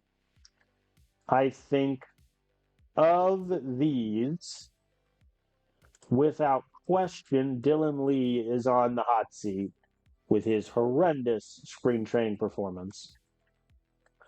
Herrera, Zerpa, Griffin Jacks, middle relief, Fleury, long relief. Pitching staff is set. That means I have to cut 6 hitters to make room for Joe coming back. Okay, this is going to be painful. First of all, who did it take? Oh, yeah, Tovar, because he got bounced. Tovar and then Yank right. Okay, so first things first, Miguel Palma to AAA. I think, though, he is definitely our quote unquote third catcher in organization. Mason White, AAA.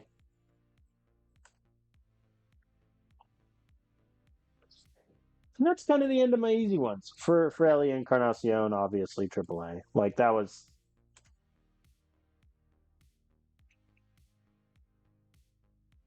How is he out of option years? Red Sox, what did you do?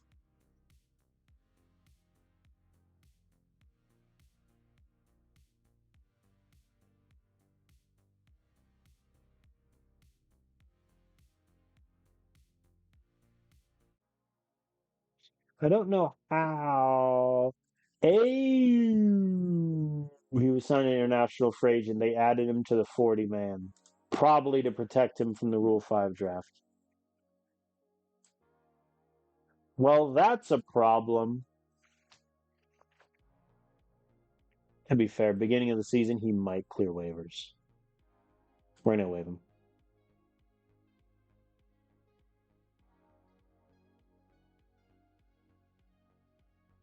He might clear waivers. Whoops, Hexton. Hold on.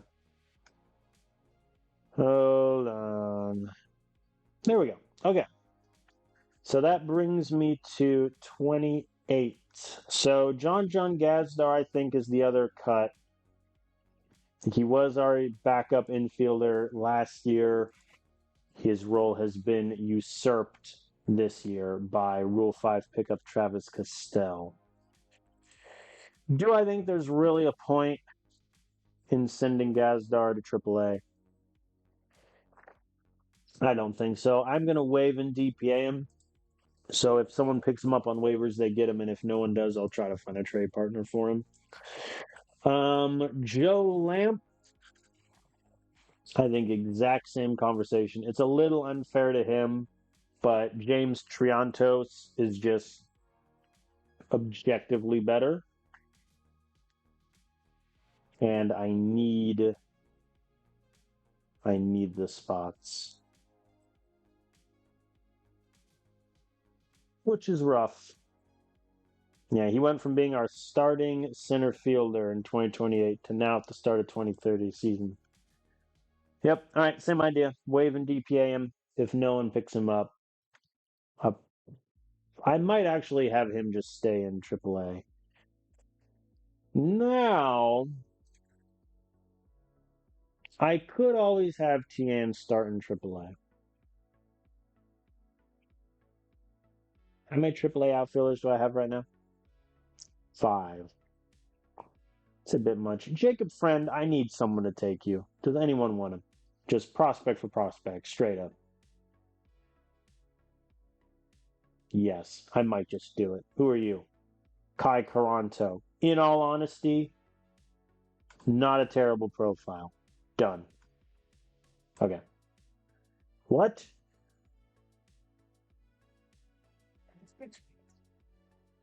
Did, did they not say they'd do it?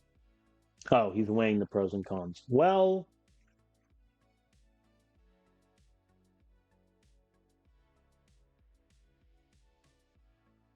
never mind. Um, in that case, I mean, yeah, I'm just gonna cut him. Actually, yeah. I'll waive and DPA him. If nobody wants him, he's theirs. See?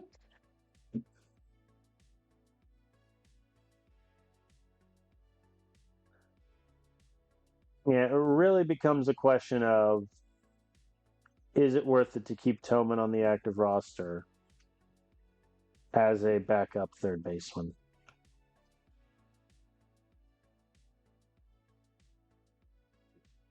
I don't think it is.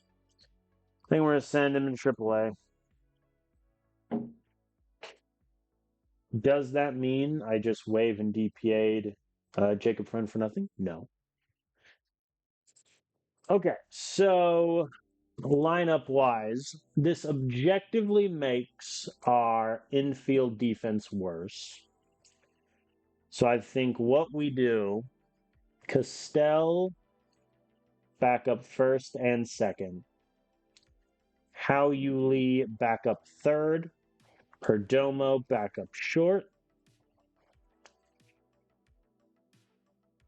and that's how that rotation goes. Trientos back up left field, back up center field, and then Joe back up right and back up DH. Whom do I want being first man off the bench against righties? Triantos. And Travis. And then pinch runner is James.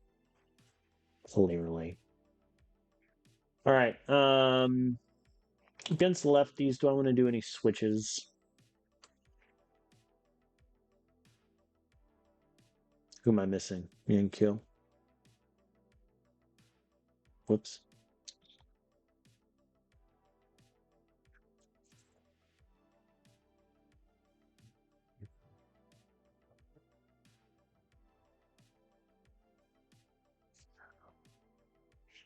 See, the issue is Nolan on paper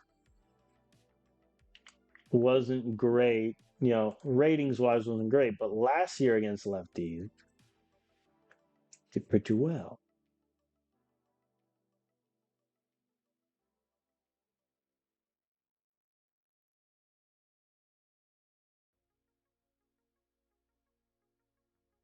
Hmm. But someone like Castell is like objectively better.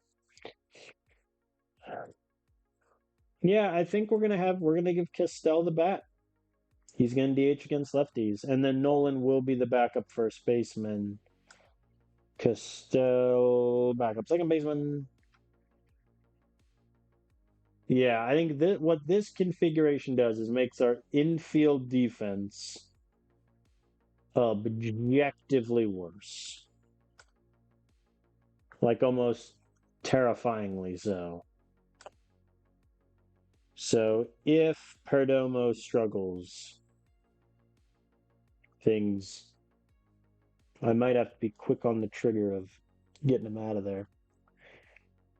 Yeah, Trientos back up left, back up center. Actually,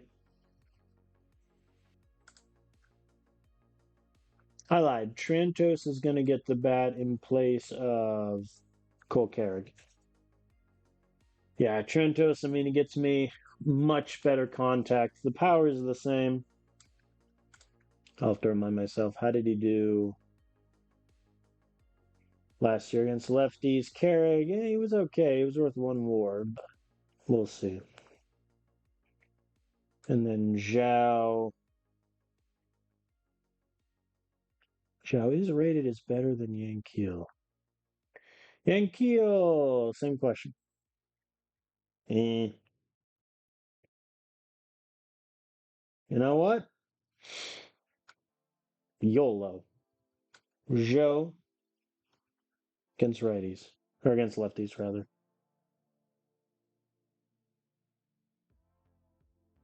Backup DH can be Nolan. I think pinch hitters Nolan and Kolkarig. Pinch runner Kolkarig. Think that's our lineup. So yeah, I mean, a big change, righty versus lefty. Against righties, Nolan Schanuel's DHing. Cole Carrig is in left, Yankeel's in right. Against lefties, Castell is DHing. Triantos in left, Joe in right. What this also means is against lefties, I only have two switch hitters in the lineup. But that is what it is. Okay. I mean, yeah, that's the squad. I like it a lot. When is our first game? The 28th. All right. I'll essentially just go forward that week. We'll also find out if any of the players we waived actually got picked up. If not, may have to find some trade partners for him.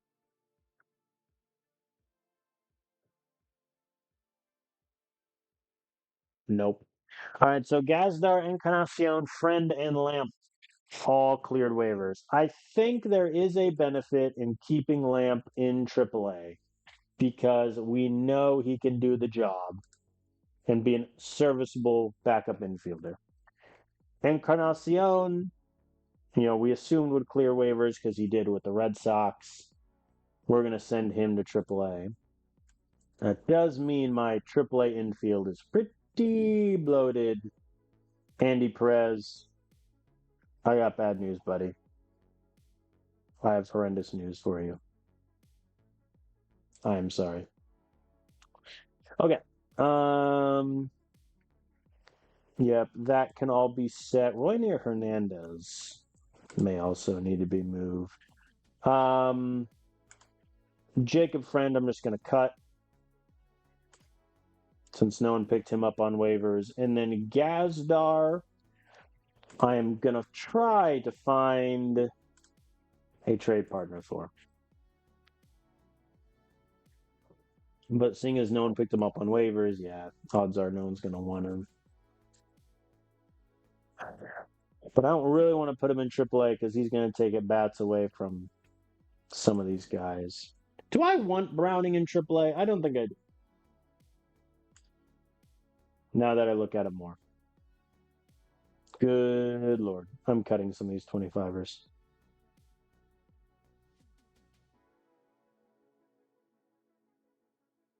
Just doing some quick housekeeping here. Ethan Hedges, you just suck, don't you?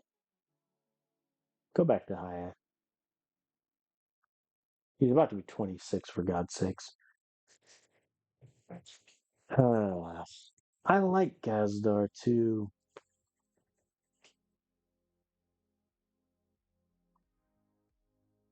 Gazdar, sir, I salute you. Punk.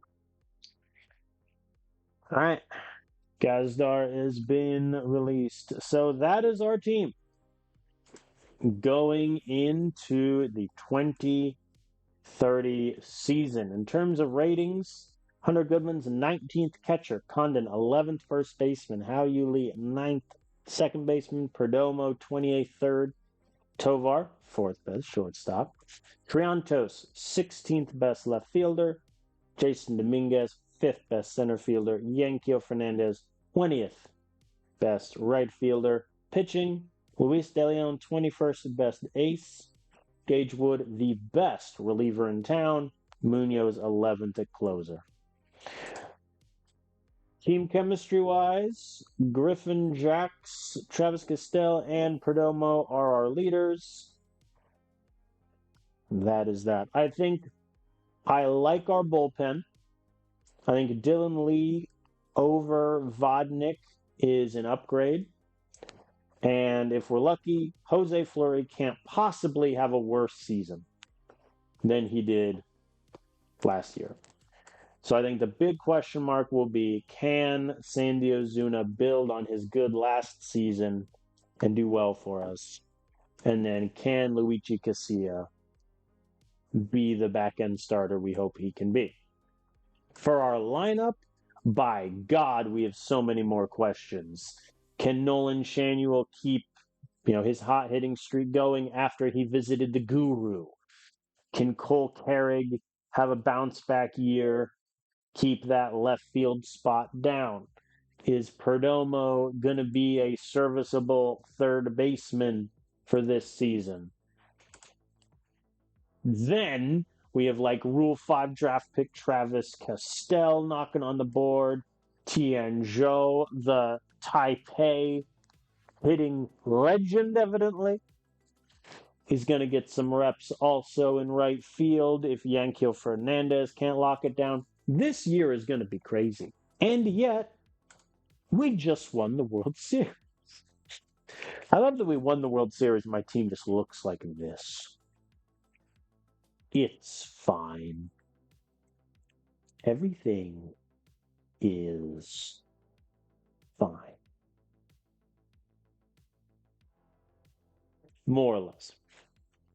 More or less. I think I'm optimistic. Obviously, the Dodgers are always going to give us a fight. The other three NOS teams have essentially just given up the ghost in this save. I think the big question of if we can make it to the playoffs are, can the back end of our rotation compete in Ozuna and Casilla? And then can our new additions to the lineups, whether that's Perdomo, Joe, Triantos, can they improve on what was admittedly a not great season last year for our outfielders? We'll see. We'll see. We also have some impending pretty big free agent decisions with Munoz, Goodman, Shanuel. Their contracts are up. Griffin, Jax, Zerpa, Perdomo, who we just signed, his contract's up. We have a team option decision on Tovar, which obviously we are going to execute the option and keep him. I am not insane. But we do have some decisions. I think, honestly, the Hunter Goodman one will be pretty big on whether or not we want to keep him around or if we pass the torch to Dario. So we'll see what happens there. But that is it for me. Thank you all for watching. Again, if you have time and are willing, please go watch episode 42, the World Series against the Red Sox. Every game in there was tremendous. So I thank you all for watching. I will have one more stream later this week, hopefully, where we will begin the 2030 season. Kick it off. Looks like we have the Rays to open. And then a nice little division series against the Dodgers waiting for us in April. So I will see you all next time for that.